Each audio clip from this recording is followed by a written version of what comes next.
Hello, আসসালামু আলাইকুম। আপনারা কেমন আছেন? আশা করি সবাই ভালো আছেন। আমিও ভালো আছি। আজকে দেখতে পাচ্ছেন আমি কি নিয়ে আসছি। আজকে স্ট্রবেরি নিয়ে আসছি দুই বক্স। একদম সস্তা, পানির মতো মনে হচ্ছে। দুই স্ট্রবেরি 2 বক্স 2 পাউন্ড নিছে। এখন আমি আপনাদের সাথে এটা শেয়ার করব ভর্তা কিভাবে বানায়। সবাই তো এমনি খেয়েছেন, আজকে আমি ভর্তা বানাবো। ভর্তা বানায় দেখাবো যে কিভাবে ভর্তা করে খেতে হয়, খুবই মজা। আপনারা সবাই ট্রাই করবেন।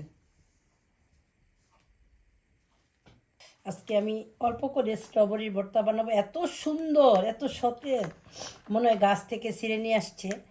খুবই সুন্দর, আবার খেতে অনেক সুস্বাদু। আজকে আমি অল্প করে বানাবো, আমি একা খাবো। আপনাদের দেখাচ্ছি কিভাবে ভর্তা বানায়, আপনারা বানায় খাবেন। খুব সুন্দর স্ট্রবেরিগুলি, একদম মনে হয় গাছ থেকে ছিঁড়ে নিয়ে আসছে। ও মাই গড, যা সুন্দর! আজকে আমি এইভাবে কেটে নিছি, আমি একটু ধুয়ে তারপর আমি ভর্তা বানাবো। আমি একটু ধুয়ে নিয়ে আসি, ধুয়ে দিয়ে ভর্তা বানাবো। আসসালামাইকুম। এই তো আমি মরিচ নিয়ে আসছি।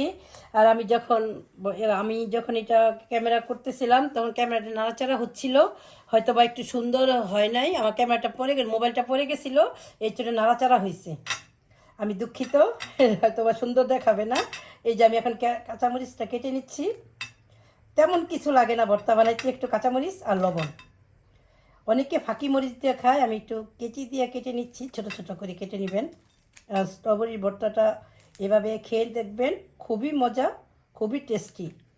আমি তো এটা প্রায় খাই। অনেকে বাচ্চারাও অনেক সময় খেতে চায় না, ওদেরকে এরকম করে দিলে ওরাও খেয়ে ফেলে।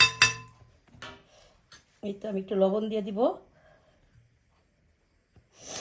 একটু মেখে নিব, একটু এইভাবে একটু মেখে। খুবই মজা, অসাধারণ হয় আমার এই ভর্তাটা।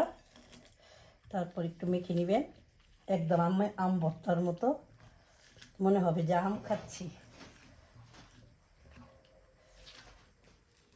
খুবই রসালো একটা ফল, এমনিতেই মজা। আর খুব সুন্দর করে মনে হয় যে গাছ থেকে উঠায় নিয়ে আসছে কেউ, এত সতেজ। অনেকে কেউ ফাঁকি মরিচ দেওয়া খায়, বাট আমি আজকে কাঁচা মরিচ দেওয়া বানাবো। খুবই সাধারণ এবং সিম্পল, আমার কাছে খুবই ভালো লাগে। অনেক সময় এমনি খেতে ইচ্ছা করে না, বাট ভর্তা বানাইলে মনে হয় যে আমরা বাংলাদেশের স্বাদটা নিচ্ছি। আম ভর্তা, আর এত সুন্দর গাছ থেকে উঠায় নিয়ে আসছে। কাঁচামরিচ দিয়ে এইভাবে বানাবেন, খুবই সুন্দর একটা সুস্বাদু ভর্তা।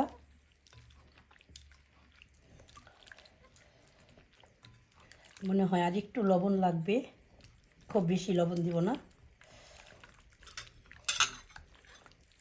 এই তো আমার ভর্তাটা সুন্দর হয়ে গেছে। এখন আমি পরিবেশন করব। সবগুলি আমি একা খাবো।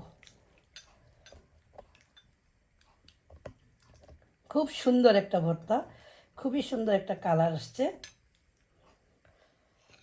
এই তো হয়ে গেল আমার ভর্তা রেসিপি। এভাবে খেয়ে দেখবেন, আর কেমন হয়েছে এখন আপনাদের খাওয়াতে পারবো না, বাট কমেন্টস করবেন।